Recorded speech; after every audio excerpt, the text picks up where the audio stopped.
আসসালামু আলাইকুম। আজকে আমাদের ক্লাসের বিষয়বস্তু হচ্ছে গুরুমান লঘুমান নির্ণয়। তো অনেকেই গুরুমান লঘুমান নির্ণয় করার পদ্ধতি এটা খুব সহজ, সবাই সবাই জানে। কিন্তু কেন গুরুমানটা গুরুমান হয়, লঘুমানটা কেন লঘুমান হয়, তো এটা আমরা বেশিরভাগ শিক্ষার্থী আমরা জানি না। এটা অনেকে এটা নিয়ে বিপাকে পড়ে বা অনেকেই এটা নিয়ে কনফিউজ থাকে যে কীভাবে এটা হচ্ছে। দেখা যাচ্ছে এই D square Y by D X স্কোয়ারটা গ্রেটার দেন জিরো হলে তা হচ্ছে লঘুমান, আর যদি D square Y by D X স্কোয়ারটা যদি লেস দেন জিরো হয় তাহলে হচ্ছে গুরুমান। তো এটা কেন হচ্ছে? তো আমরা স্ক্রিনে আমরা দেখাচ্ছি যে এখানে এটা একটা গ্রাফ। এই গ্রাফের মধ্যে আমরা দেখতে পাচ্ছি যে অর্থাৎ যখনই ওই লেখচিত্রটির যে সকল বিন্দুতে স্পর্শক এক অক্ষের সমান্তরাল ওসব বিন্দু দেখা যাচ্ছে, এটা লঘুমান এবং গুরুমানটা পাওয়া যাচ্ছে। আমরা দেখতে পাচ্ছি এখানে স্ক্রিনে যে সকল বিন্দুতে গুরুমান এবং লঘুমান পাওয়া যাচ্ছে ওই সকল বিন্দুতে স্পর্শক এক অক্ষের সমান্তরাল। অর্থাৎ আমরা এটা বুঝলাম, যে সকল বিন্দুতে আমরা যে সকল বিন্দুতে আমরা গুরুমান এবং লঘুমান পাবো সেখানে অবশ্যই স্পর্শকটা এক অক্ষের সমান্তরাল হবে। অর্থাৎ এর ঢাল হচ্ছে কত হবে? 0। অর্থাৎ tan θ = 0। তাই স্পর্শক ডিওয়াই বাই ডিএক্স, অর্থাৎ এটা ঢাল, স্পর্শকের ঢাল ডিওয়াই বাই ডিএক্স কত হবে? 0। এরপর আমরা দেখতে পাচ্ছি এই গ্রাফের মধ্যে তো আমরা দেখতে পাচ্ছি যখনই গুরুমান, অর্থাৎ যখন গুরুমানটা লঘুমানের দিকে আসবে তখনই স্পর্শকের ঢালটা ঋণাত্মক হওয়া শুরু করে।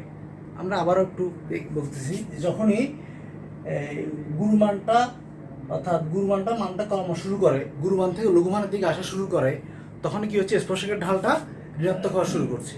আবার যখনই মানটা লঘুমান থেকে গুরুমানের দিকে যাচ্ছে তখনই স্পর্শকের ঢালটা কি হচ্ছে? ধনাত্মক হওয়া শুরু করছে। তো আমরা যদি আমাদের এই তিনটা জিনিস মনে রাখতে হবে।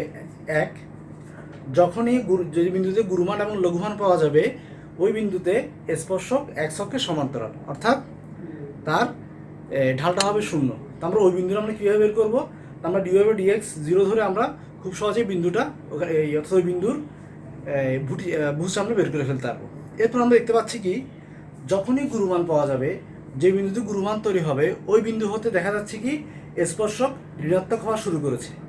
এর মানে হচ্ছে কি, আমরা বুঝবো কি, যদি আমরা এই যে স্পর্শক যেটা আমরা বের করবো, যে ডিওয়াই বাই ডিএক্স আমরা বের করবো, আমরা যদি ওটার আবার ঢাল বের করি তখন দেখা যাবে কি ওই ঢালটা অবশ্যই কী হবে?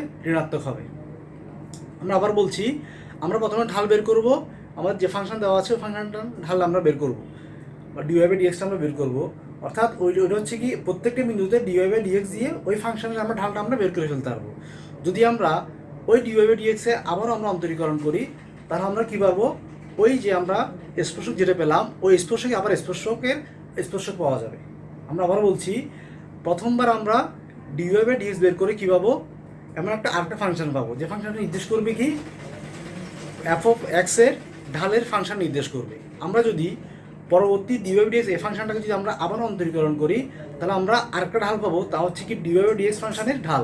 অর্থাৎ যখনই আমরা ডিওয়াই বাই ডিএক্স ফাংশনের অন্তরীকরণ করার পরে ঢাল যেটা পাবো, যে সকল বিন্দুতে ঢালগুলো কী হবে? ঋণাত্মক হবে। তাহলে আমরা বুঝবো ওই সকল বিন্দু অবশ্যই কী আছে? গুরুমান। যেহেতু আমরা চিত্রে দেখতে পাচ্ছি কি যখনই গুরুমান থেকে লঘুমানের দিকে যাবে তখনই কী হচ্ছে? ঢালটা কী হবে? নেগেটিভ হওয়া শুরু করবে। আর আমরা যখন দেখতে পাচ্ছি যখনই ঢালটা এই লঘু থেকে গুরুর দিকে যাবে তখন ঢালটা কী পাওয়া যাচ্ছে? পজিটিভ পাওয়া যাচ্ছে। তো আমরা এখানে আমরা গ্রাফ দেখাবো, তিনটে গ্রাফ আমরা দেখাবো। একটা হচ্ছে কি Y equal to F of X, একটা হচ্ছে কি ডিওয়াই বাই ডিএক্স এর গ্রাফ, একটা হচ্ছে কি d square Y by d x square. আমরা এখানে দেখতে পাচ্ছি প্রথম এটা হচ্ছে এফ অফ এক্স এর গ্রাফ। এখানে এই যে গুরুমান লঘুমান, অর্থাৎ এইটা এই বিন্দু গুরুমান পাবো আমরা বুঝতে পারছি, এই বিন্দু আমরা পাবো লঘুমান, এটা আমরা বুঝতে পারছি। এবার আমরা দেখাবো এই অর্থাৎ এটাকে ডিফারেন্সিয়েশন করলে যে ফাংশন আসে তার গ্রাফটা কেমন হবে। এই যেমন তার গ্রাফটা আমরা দেখতে পাচ্ছি, এখানে দেখা যাচ্ছে কি এই যে এক্স, এখানে এটা এক্স অক্ষকে ছেদ করেছে, অর্থাৎ এখানে ওয়াইটা হচ্ছে কি 0। তার মানে কি এই বিন্দুতে এই বিন্দুতে এটা কি স্পর্শটা হচ্ছে কি এক্স অক্ষে সমান্তরাল। যেহেতু এখানে দুটো বিন্দু পাওয়া যাচ্ছে, এই একটা বিন্দু এই একটা বিন্দু, এই দুটো বিন্দুতে কোটিটা এখানে 0 পাওয়া যাচ্ছে। এর মানে হচ্ছে কি এই দুটো বিন্দুতে ঢালটা 0, অর্থাৎ এই দুটো বিন্দুতে স্পর্শক এক্স অক্ষের সমান্তরাল। এখন আমরা আরেকটা গ্রাফ দেখাবো, এটা হচ্ছে কি d square Y by d x square graph. এই আমরা গ্রাফটা দেখতে পাচ্ছি, এখানে গ্রাফের একটা অংশ এক্সের ওয়াই অক্ষের ঋণাত্মক দিকে এবং অপর অংশ ওয়াই অক্ষের ধনাত্মক দিকে অবস্থিত। এর মানে হচ্ছে কি, আমরা যদি তিনটা গ্রাফ একসাথে করি আমরা দেখবো যখনই গুরুমান তৈরি হবে তখনই ডি স্কোয়ার ওয়াই বা ডিএক্স স্কোয়ারের ঢালটা হচ্ছে কি, অর্থাৎ এই এক্স অক্ষের নিচের দিকে, অর্থাৎ হচ্ছে কি ওয়াই অক্ষের ঋণাত্মক দিকে। তার মানে হচ্ছে কি ঢালটা কি হবে, তখন থেকে ঋণাত্মক হওয়া শুরু করবে। আর যখন আমরা দেখতে পাবো লঘুমানের ক্ষেত্রে দেখা যাচ্ছে কি, লঘুমানের ক্ষেত্রে d square Y by d x square মানটা এক্স অক্ষের উপরের দিকে, অর্থাৎ ওয়াই অক্ষের ধনাত্মক দিকে। এর মানে হচ্ছে কি, যখনই লঘুমান তৈরি হবে তখনই কি পাওয়া যাবে, তখনই আস্তে আস্তে ঢালটা ধনাত্মক হওয়া শুরু করবে। অর্থাৎ আমরা এই কনসেপ্ট যদি আমরা একটু ভালো করে বুঝি, আশা করি আমাদের গুরুমান লঘুমানের যে একটা জটিলতা এটা খুব সহজে দূর হয়ে যাবে। আমরা সকলেই অঙ্কগুলো করতে পারি যে একটা ফাংশনের গুরুমান লঘুমান কীভাবে বের করতে হয়, কিন্তু অনেকের মধ্যে কনফিউশন থাকে কীভাবে আসলে এটা কেন হয়। তো আমরা গ্রাফের সাহায্যে বোঝানোর চেষ্টা করেছি।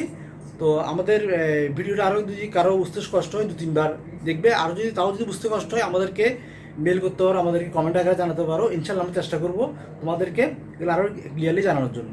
তো আমাদের চ্যানেলে ভিডিওটা দেখার জন্য ধন্যবাদ। আমাদের আরও ভিডিও আছে, তোমরা তা দেখতে পারো। ইনশাল্লাহ পরবর্তীতে অন্য কোনো ভিডিও নিয়ে আমরা হাজির হব।